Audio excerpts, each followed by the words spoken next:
তোমরা যারা এইচএসসির পর ঢাকা বিশ্ববিদ্যালয়ের প্রিপারেশন নিবে তাদের প্রথম কাজটা হচ্ছে যে তুমি যে ইউনিটেই পরীক্ষা দাও না কেন সেই ইউনিটের প্রশ্ন সমাধান তোমাকে করতে হবে। আজকে আমরা বিগত বছরের বাংলার সিলেবাসটা জানবো এবং একটা প্রশ্নের এখানে সমাধান করব। ফুল প্রশ্ন তোমরা জানো যে বি ইউনিট, যেটাকে এখন বিভাগ পরিবর্তন এবং মানবিক ইউনিট বলা হয়, সেটার 15টা বাংলা প্রশ্ন আসে। এই 15টা বাংলা প্রশ্নের মধ্যে কি কি তোমাদের পড়া লাগবে সেটা আমরা একটু দেখে আসি। দেখো, প্রথমেই যেটা আমি প্রতি বছর বলি অ্যাডমিশনের শিক্ষার্থীদের, যে অ্যাডমিশন টাইমে তোমাকে অবশ্যই শব্দ এবং শব্দের উৎসটা জানতে হবে। কতিপয় পার্টিকুলার এবং সার্টেন কিছু শব্দ থাকে, এই শব্দগুলোর উৎস ভাষা জানতে হয়, যেটা এইচএসসিতে তোমরা পড়ে আসো নাই, সেটা অ্যাডমিশনে তোমাদের পড়তে হয়। এরকমই একটা প্রশ্ন যে জাদ্রেল শব্দটি কোন ভাষা থেকে আগত? জাদ্রেল শব্দটি কোন ভাষা থেকে আগত? ফার্সি, তুর্কি, পর্তুগিজ, ইংরেজি। দেখো, জাদ্রেল শব্দটার সাথে তোমরা পরিচিত, কারণ তোমাদের যে রেইনকোট গল্পটা, সেই রেইনকোট গল্পের মধ্যে কিন্তু জাদ্রেল, রেইনকোট, মিলিটারি, মিসক্রিয়েন্ট এই সবগুলি হচ্ছে যে ইংরেজি শব্দ। তো যদি বলা হয় জাদ্রেল শব্দটা কোন ভাষা থেকে আগত, সেটা হচ্ছে ইংরেজি শব্দ। যদিও প্রশ্ন এরকমভাবে রিপিট করবে না, কিন্তু প্রশ্নগুলো দেওয়ার মাধ্যমে তুমি বুঝতে পারলে যে এই প্রশ্ন ঢাকা বিশ্ববিদ্যালয়ে আসে। তুমি হুটহাট প্রিপারেশন নিয়ে গিয়ে তো তুমি আসলে সিলেবাসের কোনো কুলকিনারা পাবে না। তো এই ক্ষেত্রে তোমাকে বলবো বাংলা প্রথম পত্র গুরুত্ব দিতে হবে, ব্যাকরণ পড়তে হবে, বিরোচন পড়তে হবে, রিটেনের জন্য প্রিপারেশন নিতে হবে। ঢাকা বিশ্ববিদ্যালয়ে ভর্তি প্রস্তুতি তোমরা যারা নিবে বা নিচ্ছ, তাদের অবশ্যই সবগুলো টপিকের উপর ভালো একটা দক্ষতা তোমাদের থাকতে হবে। দেখো, দ্বিতীয় প্রশ্নটা যেটা এসেছিল যে সংচয়, এইখানে সমযোগ চয় এই শব্দটার মধ্যে ম রূপান্তরিত হয়ে ইয় হয়েছে, এখানে চটা বা চ এটাকে কোন ধ্বনি বলে?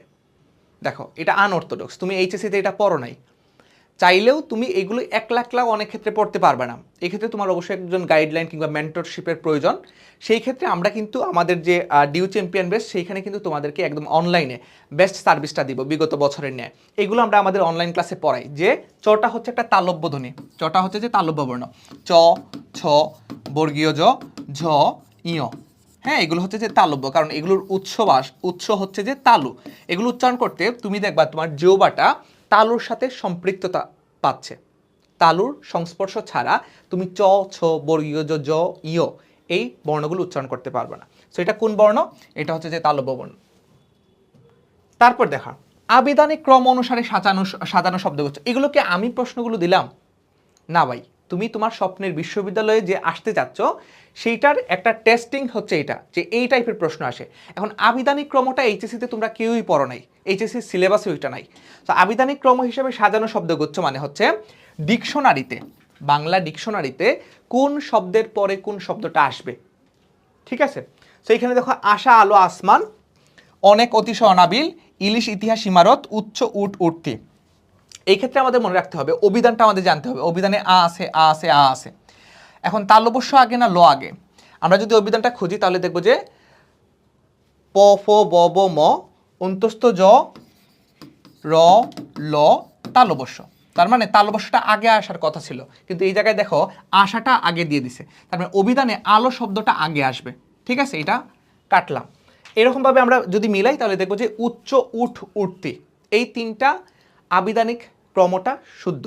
কেননা আমাদের প্রথমে রস্য আছে, রস্য আছে, রস্য আছে, তারপর চ আছে, চয়ের পরে অভিধানে কি আছে? চ, চ, বর্গীয় জ, জ, ইয়, তারপর ট, চয়ের পরে ট, ঠিকই আছে, ট এর পরে কি? ঠ, তারপর ত, ত, থ, দ, দ, দন্ত না। সো এটা বিগ একটা কনটেক্সট, এটা নিয়ে আমরা বিস্তারিত আলোচনা করবো। যেহেতু আমরা শুধু প্রশ্নটা সমাধান করছি, সবগুলো প্রশ্ন আমরা একটু দেখে নিব। এবং তোমাদেরকে যেটা বলবো, দেখো এইচএসসি পরীক্ষার পর তোমরা অনেকেই হয়তোবা একটা গ্যাপ দিতে চাও। এই গ্যাপটাকে যারা কাজে লাগাবে, বিগত বছরগুলোতে আমরা তাদেরকেই দেখেছি বিশ্ববিদ্যালয়গুলোতে টপ পজিশনে সাবজেক্ট পেতে। আমাদের যে ডিউ চ্যাম্পিয়ন ব্যাচ, এই ডিউ চ্যাম্পিয়ন ব্যাচে আমরা যারা বি ইউনিটে পরীক্ষা দিবা, মানবিক এবং বিভাগ পরিবর্তন ইউনিট, সেই ইউনিটের জন্য আমরা কমপ্লিট তোমাদের বাংলা, ইংলিশ এবং জিকে এই 3 সাবজেক্ট থেকে প্রশ্ন আসে। এই 3 সাবজেক্টের উপর আমরা 120টি ক্লাস দিচ্ছি, ইন্ডিভিজুয়াল 40টি করে ক্লাস নিচ্ছি। ক্লাস এখানে আমরা যারা নিব, আমরা সবাই মোটামুটি সবাই ঢাকা ইউনিভার্সিটির স্টুডেন্ট। আমি তোমাদের বাংলা ক্লাস নিব, তোমাদের জাহিদ ভাই আমাদের সাথে থাকবে, তারপর তোমাদের বনি ভাই, সিয়াম ভাই ইংলিশের দায়িত্বে থাকবেন। সো তারা সবাই কিন্তু এক্সপিরিয়েন্সড। এবং জিকের জন্য তোমাদের জুবাইস জিকে বইয়ের যে সহযোগী লেখক তোমাদের শাহিন ভাইয়া ক্লাস নেবেন, ঠিক আছে? তো দেখো এখানে 20 সেট ফাইনাল মডেল টেস্ট পাবা, 120টা লাইভ ক্লাস পাবা, অসংখ্য সলভ ক্লাস পাবে, তোমরা প্রবলেম সলভিং ক্লাস পাচ্ছ। এইচএসসির পরপরই আমরা এটা শুরু করব। যারা এখন ভিডিওটা দেখছো তারা অবশ্যই আমাদেরকে একটু নক দিয়ে রাখতে পারো যে ভাই আমি আগে ভর্তি হতে চাই। ভর্তি হওয়ার জন্য 4000 টাকা, কিন্তু এখন যারা ভর্তি হচ্ছ তাদের জন্য 2500 টাকায় কিন্তু এই ফুল কোর্সটা তোমরা পেয়ে যাচ্ছ। তারপর দেখো 4 নম্বর প্রশ্ন, পর্বতের সমার্থক শব্দ কি? এইটা আসছে বিরোচন পার্ট থেকে। বিরোচন মানে হচ্ছে মুখস্থ, মেমোরাইজিং পার্ট। পর্বত এর সমার্থক শব্দ নয় বলছে, তার মানে পর্বতের সমার্থক শব্দ নয় কোনটা? মেদিনী, শৈল, অচল নাকি অদ্রি? আমাদের জানা থাকতে হবে পর্বতের সমার্থক শব্দগুলো। এরকমভাবে সমার্থক শব্দের জন্য আমরা বেশ কিছু সমার্থক শব্দ তোমাদেরকে দিয়ে দিব, 20-25টার মতো। এই শব্দগুলো পড়লেই হয়। মেদিনী, বতর দিনে মগরা মগরা ধান আসে। মগরা মগরা, এই যে স্ফীত হরফ মানে মোটা দাগের এই মগরা মগরা চিহ্নিত পদটা আসলে কি? লাল সাল উপন্যাস থেকে নেওয়া হয়েছে, কিন্তু ওই যে ডেডি মাম্মি টাইপের প্রশ্ন আসে নাই, সহজ প্রশ্ন আসে না, একটু কঠিন প্রশ্ন আসছে। সো মগরা মগরা এটা কি হবে? সাপেক্ষ সর্বনাম, ধনাত্মক অব্যয়, সমধাতুজ কর্ম, বিশেষণে বিশেষণ। দেখো মগরা মগরা কি? একটা পদ দুইবার ব্যবহৃত হয়েছে না, একটা ধ্বনি দুইবার হয়েছে না, ডুপ্লিকেট হয়েছে না। সো এইটাকে বলা হয় ধনাত্মক অব্যয়, মানে একটা ধ্বনি পরস্পর যদি সেম মিন করে এবং পরস্পর যদি অব্যক্ত রব একত্রে ব্যবহৃত হয়, যেমন খা খা, ঝা ঝা, মগরা মগরা, তারপর রিমঝিম, টাপুর টুপুর, এই টাইপের শব্দগুলোকে বলা হয় ধনাত্মক অব্যয়। কপিরাইটের যথার্থ পরিভাষা। কপিরাইট মানে হচ্ছে যে গ্রন্থ সত্য। কপিরাইট এটা তোমরা এইচএসসিতে পড়ে আসছো। কপিরাইট মানে হচ্ছে যে গ্রন্থ সত্য। অব্যয়ভাব সমাসের উদাহরণ কোনটা? নিচের কোনটা অব্যয়ভাব সমাসের উদাহরণ? প্রশিক্ষিত, যথারীতি, জনৈক নাকি সপ্তাহ?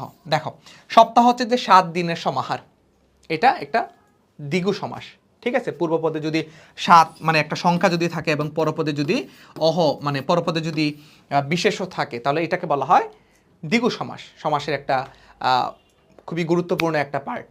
তারপর প্রশিক্ষিত, প্রশিক্ষিত যে উপপদ তৎপুরুষ সমাস, প্রশিক্ষণ প্রাপ্ত যে উপপদ তৎপুরুষ সমাস। তারপর দেখো এখানে একটা আনঅর্থোডক্স সমাস তারা দিয়েছে। অব্যয়ভাব সমাস বলতে আমরা বুঝি যেখানে অব্যয় বা উপসর্গের প্রাধান্য থাকবে, কিন্তু এখানে একটাতেও কিন্তু উপসর্গ নাই। উপসর্গ আসিল প্রশিক্ষিত, কিন্তু প্রটা এই ক্ষেত্রে ব্যবহৃত হচ্ছে উপপদ তৎপুরুষ সমাসের ক্ষেত্রে। সো এখানে মনে রাখবা যথারীতিটা হচ্ছে অব্যয়ভাব সমাস, কারণ যথা দিয়ে যদি পূর্বপদে যথা দিয়ে কোনো শব্দ শুরু হয়, এটা হচ্ছে যে একটা টেকনিক অব্যয়ভাব সমাস। যথারীতি, যথাসাধ্য, যথানিয়ম, যথাবিধি, যথাবিহিত, এই সবগুলো হচ্ছে যে অব্যয়ভাব সমাস। এখন তোমরা আমাকে বলো যারা এখন পর্যন্ত ক্লাসটা দেখছো যে জনৈক এটা কোন সমাস? ঠিক আছে, সো অব্যয়ভাব সমাসের উদাহরণ হচ্ছে যথারীতি। যথা দিয়ে যা হবে সবই অব্যয়ভাব সমাস। আউলিয়ার চাঁদ বাগদারার অর্থ কি? আউলিয়ার চাঁদ মানে হচ্ছে যে বিচলিত ব্যক্তি। বাগদারা আমাদের পড়তে হবে। ফেব্রুয়ারি 1969 কবিতায় 21-এর চেতনার রং কি? 21-এর চেতনার রং হচ্ছে লাল। 21-এর চেতনার রং কৃষ্ণচূড়া বা লাল রং। কেন কবি আজ এমন উন্মনা তুমি? এখানে উন্মনা শব্দের উৎ যে শব্দ অর্থ ব্যবহার করে, উন্মনা শব্দের অর্থ তোমার জানতে হবে। উন্মনা মানে হচ্ছে উদাসীন, উদাসীন, তাই তো? শব্দটা আসছে উৎ যুগ মন, উৎ যুগ মন মানে মন থেকে যে উৎ মানে বাহিরে চলে গেছে, যার মনটা ভেতরে নাই, বাহিরে চলে গেছে, ঠিক আছে? উন্মনা উদাসীন, মন মনের জায়গায় নাই, চলে গেছে, খাগড়াছড়ি বান্দরবান। সো এটাকে বলা হবে উৎমনা শব্দের উৎ হচ্ছে বাহির অর্থে ব্যবহৃত হয়, মনের বাইরে। কোনটি শুদ্ধ নয়? হরিত কি, উষা, উরু, উচ্ছল, কোনটি শুদ্ধ নয়? বানানের ক্ষেত্রে চলে আসছে উষা বানানটা শুদ্ধ নয়। ইতিহাস বিষয়ে অভিজ্ঞ যিনি তাকে এক কথায় বলা হয় ইতিহাস বেত্তা। শনিতে 7 মঙ্গলে 3 8 সব দিন দিন, এটা আসলে কি? এটা বচন, ছড়া, দাদা, প্রবাদ। এটা হচ্ছে যে একটা খনার বচন। খনার বচনটা কিরকম? যে আগেরকার দিনের জলবায়ু বা আবহাওয়ার একটা পূর্বাভাস দেওয়া হইতো যে শনিবারে যদি বৃষ্টি শুরু হয় এটা থামবে গিয়ে আরেক শনিবারে, আর মঙ্গলবারে যদি বৃষ্টি শুরু হয় তাহলে এটা 3 দিন থাকে। তাহলে শনিতে 7 মানে শনিতে শুরু হইলে 7 দিন হয়, আর মঙ্গলে শুরু হইলে সেটা 3 দিন হয়, মঙ্গল, বুধ, বৃহস্পতি। আর সব দিন দিন, আর অন্যান্য দিন বৃষ্টি হইলে একদিন করে হয়। সো এটা তোমাদের রেইনকোট গল্প থেকে আসছে, কিন্তু তোমাদেরকে একটু অনুধাবন দাচের প্রশ্ন করছে। এটা হচ্ছে যে একটা খনার বচন। এখনকার খুব বেশি এটা লাগে না, আসে না এরকম খনার বচন। মৃত্যুকালে সিরাজের যে মুষ্টিবদ্ধ হাত আমরা দেখতে পাই, সেটা আসলে কিসের প্রতীক বা কিসের সিম্বল? কি মেসেজ দেয় আমাদেরকে? সেটা হচ্ছে যে তার প্রতিরোধ না, স্বদেশ প্রেম না, আন্দোলন না, বরং অন্তিম প্রচেষ্টার তার একদম মারা যাওয়ার মুহূর্তেও সে তার যে মুষ্টিবদ্ধ হাত এটার মাধ্যমে সে তার যে স্বাধীনতা, বাংলার স্বাধীনতা, সেটা খর্ব হতে বা সেটা ইংরেজের হাতে দিতে চাচ্ছিল না। তো অন্তিম প্রচেষ্টার প্রতীক এটা। সিরাজউদ্দৌলা নাটকটা আমাদের ভালো করে পড়তে হবে। এটা একটা স্ক্রিনশট নিয়ে নাও ভাই। কিছুদিন পরে দেখবা যে অনেক স্টুডেন্ট এখানে ভর্তি হয়ে যাবে, হয়তোবা তুমি অফারটা নাও পেতে পারো। দ্রুত আমাদেরকে জানিয়ে রাখো, আমরা অফারটা তোমাদেরকে জানিয়ে দেব। আমাদের লাস্ট প্রশ্ন হচ্ছে যে 15 নম্বর প্রশ্ন, লাল সালু উপন্যাসে প্রদীপের আলোর সাথে তুলনা করা হয়েছে কাকে? দেখো, তোমাদের লাইনটা এরকম ছিল যে আউয়ালপুরের পীর যখন আসছিল তখন বলা হয়েছিল যে ঠিক যেন বিশাল একটা সূর্যোদয় হয়েছে, আর এই সূর্যোদয়ের কাছে একদম ম্লান হয়ে আছে মজিদের প্রদীপের আলোটা, মানে মজিদকে এখানে প্রদীপের আলোর সাথে তুলনা করা হয়েছে, আর লাল সালু উপন্যাসের যে আউয়ালপুরের পীর তাকে বিশাল সূর্যোদয়ের সাথে তুলনা করা হয়েছে। তো এগুলো আমাদের জানা থাকতে হবে। কিভাবে? আমরা চাইলেও পুরোটা মুখস্থ করতে পারবো না। আমরা আমাদের যে ব্যাচ, প্রাইভেট ব্যাচ, সেখানে খুব সহজে তাদেরকে যেই জায়গা থেকে প্রশ্ন আসে সেই জায়গা থেকে আমরা তাদেরকে দেখিয়ে বুঝিয়ে পড়াই আমাদের সাজেশনের আলোকে। সো এই 15টা প্রশ্ন আমরা নিয়মিত এরকম একটা প্লেলিস্ট আকারে তোমাদেরকে এই প্রশ্ন ব্যাংকের সাথে, ঢাকা বিশ্ববিদ্যালয়ের প্রশ্নের সাথে তোমাদেরকে অ্যাড্রেস করাতে হবে। কারণ তুমি পরীক্ষাতে চান্স পাবো ওই একটা প্রশ্নের মাধ্যমেই, মানে এই প্রশ্নটা তোমাকে ঢাকা বিশ্ববিদ্যালয়ে নিয়ে আসবে, সেই প্রশ্নের সাথে আমাদের সম্পৃক্ততা থাকতে হবে। আমরা বেশি বেশি মডেল টেস্ট বা এরকম প্রশ্ন সলভ করবে। সো ধারাবাহিকভাবে তোমাদের সাথে টপিক ভিত্তিক ক্লাস হবে। সেই পর্যন্ত সবাই ভালো থাকবা। সবার জন্য শুভকামনা রইল। আল্লাহ হাফিজ।